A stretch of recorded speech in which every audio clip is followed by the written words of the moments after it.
جو دلوں کو فتح کر لے وہی فاتح زمانہ ہے۔ سامعین و ناظرین، سن 8 ہجری میں مکہ المکرمہ فتح ہوا تو قبیلے کے قبیلے مسلمان ہونے لگے اور جوق در جوق لوگ دائرے اسلام میں داخل ہونے لگے۔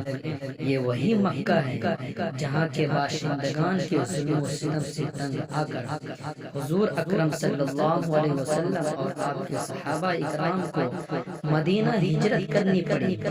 آج اسی مکہ مکرمہ میں محض 10 سال کے عرصے کے بعد آپ صلی اللہ علیہ وسلم اپنے صحابہ کے ساتھ فاتحانہ داخل ہو رہے ہیں۔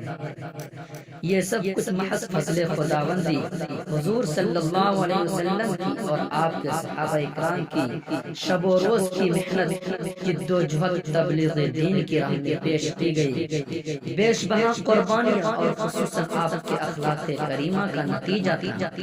آج اسلام دشمن طاقتیں میڈیا کے ذریعے یہ پروپیگنڈا کرتی ہے کہ اسلام تلوار کے زور پر پھیلا ہے، حالانکہ سچائی یہ ہے کہ اسلام تلوار نہیں، اخلاق کے زور پر اور اپنی اعلیٰ تعلیمات کی بنیاد پر پھیلا ہے۔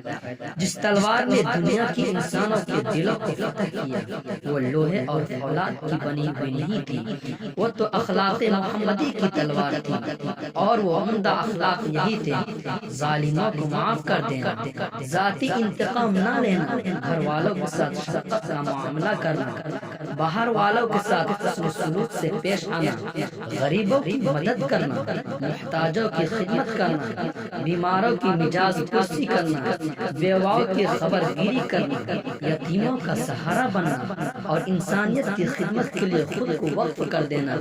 گویا یہ زندگی اپنی نہیں دوسروں کی ہے۔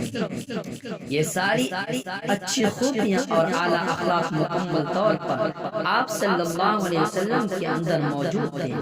مکہ مکرمہ کی فتح اور لوگوں کا فوج در فوج اسلام میں داخل ہونا آپ صلی اللہ علیہ وسلم کے اخلاق کریمہ کا نتیجہ تھا۔ قرآن کریم میں اللہ تبارک و تعالیٰ کا ارشاد ہے: اِنَّكَ لَعَلَىٰ خُلُقٍ عَظِيمٍ، کہ آپ صلی اللہ علیہ وسلم اخلاق کے اعلیٰ پیمانے پر قائم تھے۔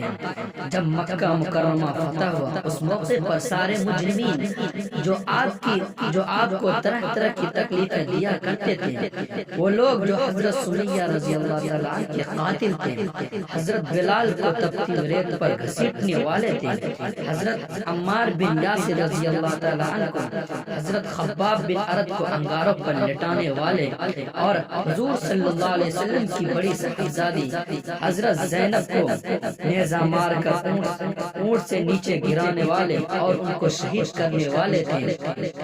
ایسے تمام جانی دشمن اور باغیان اسلام آج سر جھکائے آپ صلی اللہ علیہ وسلم کے سامنے کھڑے تھے، اور ہزاروں صحابہ اکرام کی تلواریں ان کی گردن اتارنے کی منتظر تھیں کہ اللہ کے رسول کی زبان سے اشارہ ملے اور ان مجرموں کو قتل کر کے ان کے انجام تک پہنچا دیا جائے۔ جوش سے بھرے ہوئے ایک صحابی کی ایک زبان سے اس موقع پر یہ جملہ نکلا: الیوم یوم الملحمہ، الیوم یوم الملحمہ، کہ آج تو بدلے کا دن ہے، آج خون بہایا جائے گا اور کعبہ کی حرمت کچھ دیر کے لیے اٹھا لی جائے گی۔ اللہ کے پیارے نبی صلی اللہ علیہ وسلم نے جب یہ سنا تو ارشاد فرمایا: الیوم یوم المرحمہ، یعنی آج بدلہ لینے کا دن نہیں ہے بلکہ رحم کرنے کا دن ہے۔ آج کا دن معاف کرنے اور انتقام نہ لینے کا دن ہے۔ سارے مجرمین سر جھکائے منتظر کھڑے ہیں کہ آج ان کی زندگی کا کیا فیصلہ کیا جائے گا۔ حضور صلی اللہ علیہ وسلم نے ان سے پوچھا: بتاؤ تمہارے ساتھ کیا سلوک کیا جائے؟